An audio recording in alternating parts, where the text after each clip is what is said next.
কাজ না করে বসে থাকা ও কোনো জিনিস একবার ব্যবহার করে ফেলে দেয়া জিনিসটা আমার ভীষণই অপছন্দের।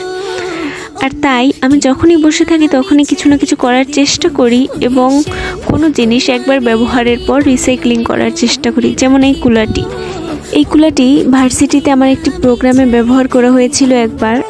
আমরা একটি স্টল দিয়েছিলাম পিঠা উৎসবের, তখন এই কুলাটিতে একটি নাম লেখা হয়েছিল। এরপর আমি বাসায় নিয়ে এসেছি প্রোগ্রাম শেষে, তো আমার বাসায় ফেলানো ছিল। দেখে মনে হলো এর উপর কিছু একটা আঁকিভুকি করি, দেন শুরু করে দিলাম আমার আঁকিভুকির কাজ, রাধা এবং কৃষ্ণ।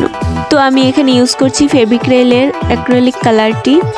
এর ভিতরে আমি 10টি রং পেয়েছিলাম একটি বক্সে, তো এটি আমার জন্য অনেক হেল্পফুল হয়েছে।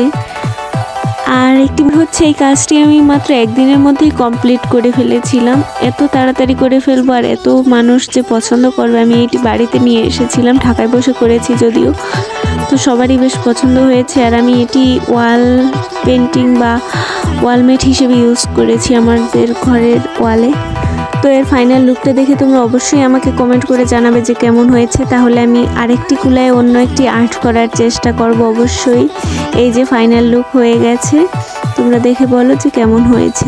তো যে দেখেছে তারই পছন্দ হয়েছে, এখন তোমরা জানাও কমেন্টে শেয়ার দিয়ে। বাই।